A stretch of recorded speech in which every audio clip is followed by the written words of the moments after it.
4828 అనమాట బండి వచ్చేసి. 28 అంటే 280 హార్స్ పవర్ అయితే ఉంటుంది. రీసెంట్గా వచ్చేసింది 4832 అయితే వచ్చింది. 32 అనేది మనకు కమిన్స్ ఇంజన్ అనమాట. ఇది వచ్చేసి బెంజ్ ఇంజన్ అయితే ఉంటుంది దీంట్లో. కమిన్స్ ఇంజన్కు బెంజ్ ఇంజన్కు తేడా కూడా ఫ్యూచర్లో వీడియో అయితే తప్పకుండా తీద్దాము. ఇక బండిలోకి అయితే చూద్దాము ఎట్లా ఉంది పొజిషన్ ఏమనేది. నిన్నైతే వచ్చాను అనమాట. ఈరోజు వచ్చేసి మన యశ్వంత్ ఉన్నాడుగా, యశ్వంత్ అయితే వచ్చేసినాడు డ్యూటీకి. ఇక మేమిద్దరం అయితే కంటిన్యూగా డ్యూటీ చేయాలని అయితే అనుకుంటున్నాము. చూద్దాం మరి ఒక 3-4 మంత్స్ అన్న కంటిన్యూగా డ్యూటీ చేద్దామని అయితే అనుకుంటున్నాము. ఇంకా బండిలోకి వెళ్దాము, కొంచెం ఎట్లుందో లోపల చూపిస్తాను. సో ఫ్రెండ్స్, నేను ఎందుకు అక్కడ డ్యూటీ మానేసిన అనేది చెప్తాను చూడండి. అక్కడ 16 టైర్లు దిగే వాళ్ళు ఎవరు లేరనమాట డ్యూటీ. మనకేమో 16 టైర్ కావాలి ప్రిఫరెన్స్గా.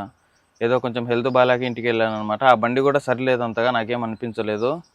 ఎక్కువ ఆ బండి తోలుతుంటే గేర్ చాలా హార్డ్ ఉండడం వల్ల లెఫ్ట్ సైడ్ చేయి మొత్తం బ్యాక్ పెయిన్ మొత్తం వచ్చేది. బ్యాక్ పెయిన్ మొత్తం అంతా వచ్చేది అనమాట నాకు. అందుకోసమని నేను డ్యూటీ దిగైతే ఇంటికి